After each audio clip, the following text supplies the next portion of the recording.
እንዴት አላችሁ? አለው እግዚአብሔር ይመስገን።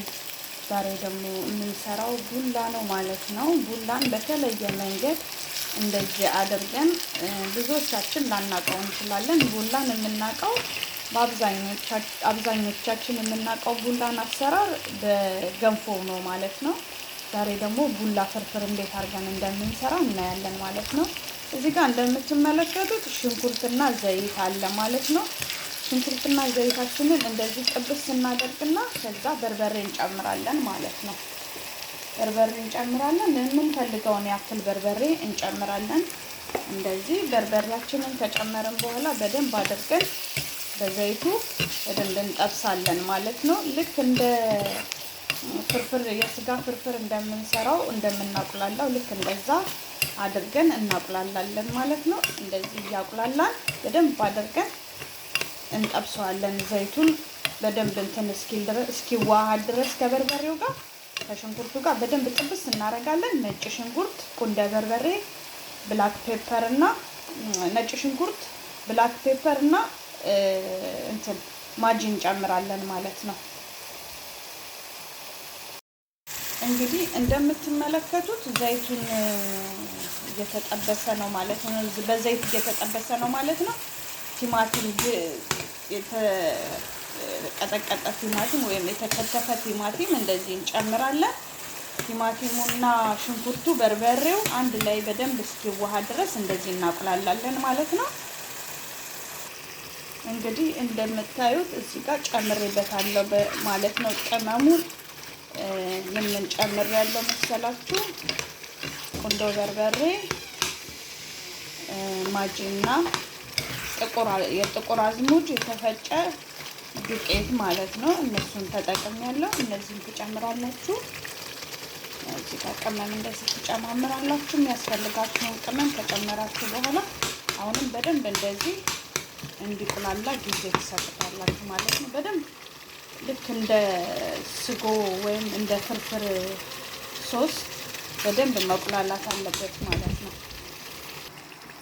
ከዛ ደግሞ ልክ እንደዛው ነጭ ሽንኩርት ደግሞ እንጨምራለን ማለት ነው። ነጭ ሽንኩርት የተፈጨ ነጭ ሽንኩርት ሳናበዛ ትንሽ እንደዚህ እንጨምራለን ማለት ነው። በጣም መብዛት የለበትም። ነጭ ሽንኩርት እንደዚህ ይጨመራል። በጣም አሪፍ ሆኖ እየተቆላላ ነው ማለት ነው። በደንብ መቆላላት ግን ይፈልጋል። እንዲህ ለብ ሳይሆን በደንብ አድርጋችሁ ማቁላላት አለባችሁ ማለት ነው። እና እንደዚህ ታቁላላችሁ በደንብ ውስጡ ልክ እንደ ዶሮ በደንብ ቁሌቱ ልክ እንደ ዶሮ ወይም እንደ ፍርፍር ሶስ በደንብ አድርጋችሁ እንደዚህ ታቁላላላችሁ ማለት ነው። እንግዲህ በመጨረሻ እንደዚህ ስጓችን በደንብ ተቆላልቷል ማለት ነው። አሁን ትንሽ ቅቤ እንጨምርበታለን። ከዛ የቡላ ዱቄቱን እንጨምራለን ማለት ነው። እንግዲህ እንደምታዩት ስጎ ደርሷል ማለት ነው። ትንሽ ቅቤ እንደዚህ እንጨምራለን። ቅቤ ጨመርን ማለት ነው። ለምን ራሱ በጣም ቅባት ስላለው ብዙ አብዝተን ቅቤ መጨመር የለብንም። በእርግጥ ቡላ ቅባት ይወዳል፣ ግን ቢሆንም ለጤናችንም ብዙ ጥሩ ስላልሆነ ቅባቷን አነስ አድርጌ ነው የምሰራው ማለት ነው። እንደምታዩት ጨው ተጨምሯል።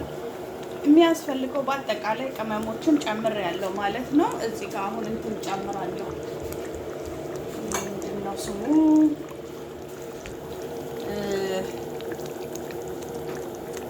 እዚህ ጋር ኮረሪማ ትንሽ ጨምርበታለሁ ለጣዕሙ ማለት ነው። ኮረሪማ ትንሽ ያስፈልገዋል። ኮረሪማ ትንሽ ጨምራለሁ። ከዛ በኋላ በቃ አለቀ ማለት ነው ሶሱ። አሁን በዚህ መልኩ አልቋል ማለት ነው። እንትኑን ማረግ ነው። አሁን ቡላው እንዴት እንደምጨምር አሳያችኋለሁ። ይሄው እንደምትመለከቱት ቡላውን የቡላ ዱቄቱን ያነበረኝ እኔ የቡላ ዱቄቱን እንደዚህ አድርጌ ውሃ ውስጥ እያራስኩት ነው ማለት ነው። ይሄንን በደንብ እንትን እናረጋለን። ይሄው የቡላ ዱቄት ነው። እንደምታዩት የቡላ ዱቄት ነው። ዱቄቱን በደንብ እናርሰዋለን ማለት ነው። አሁን እንደምታዩት ቅጥን ብሎ ላልቷል ማለት ነው። ልክ እንደዚህ ልልት ያለውን እንወስድና ምን እናደርጋለን? የተዘጋጀው ስጎ ያዘጋጀነው ስጎ ላይ እንደዚህ አድርገን እንጨምራለን ማለት ነው። እንደምታዩት ጨመርነው ማለት ነው። ጨመርነው። ከዛ ከጨመርነው በኋላ እዚህ ጋር እሳት ላይ አድርገን ምንም እጃችን ያለ ምንም እረፍት ማማሰል አለበት ማለት ነው። እንደዚህ ነው የምናማስለው፣ ሳናቋርጥ ማማሰል አለብን። እጃችን ምንም ሳያቋርጥ ማማሰል አለ።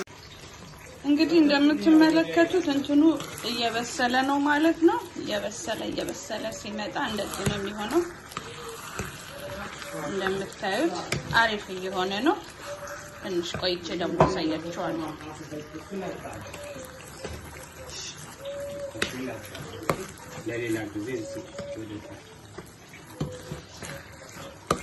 እንደምታዩት እንግዲህ እንደዚህ ደርሷል ማለት ነው። መጨረሻ ላይ እንገናኛለን። ይሄው እንግዲህ በምታዩት መልኩ ቡላ ፍርፍራችን ደርሷል ማለት ነው። አሁን ደግሞ ወደ ሳህናችን እንገልብጠው። ቡላ ፍርፍራችን ደረሰ ማለት ነው። አሁን ለመበላት ዝግጁ ሆኗል። እንደዚህ አድርጋችሁ ስታነሱት ራሱ አያችሁ እንዴት ፍርፍር እንደሚል። በጣም ነው የሚጣፍጠው። ሞክሩት፣ በጣም ትወዱታላችሁ እርግጠኛ ነኝ። ድሮ ቡላ የማይወድ ሰው ሁሉ እርግጠኛ ቡላ ይወዳል ማለት ነው። እንደምታዩት በጣም ጣፋጭ ነው፣ በጣም አሪፍ ነው። ጣዕሙ ራሱ ትወዱታላችሁ በእርግጠኛነት ሆኜ የምነግራችሁ። በጣም ነው የምትወዱት ጣዕሙ። እንደምታዩት ይሄን ይመስላል ማለት ነው። ይሄው እዚህ ጋር ምን ለልጄ አስቀምጫለሁ። ከበላችን ሞክራታለን። ያው ቅባት አለው። ቅባቱንም እንደምታዩት አላበዛውትም፣ ግን በጣም አሪፍ አድርጌ ነው የሰራሁት ማለት ነው። እስቲ ሊቀመስ።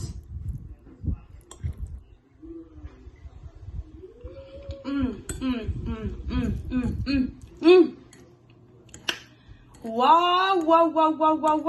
በስመ አብ ወወልድ ወመንፈስ ቅዱስ። እጅ ይባረክ ነው።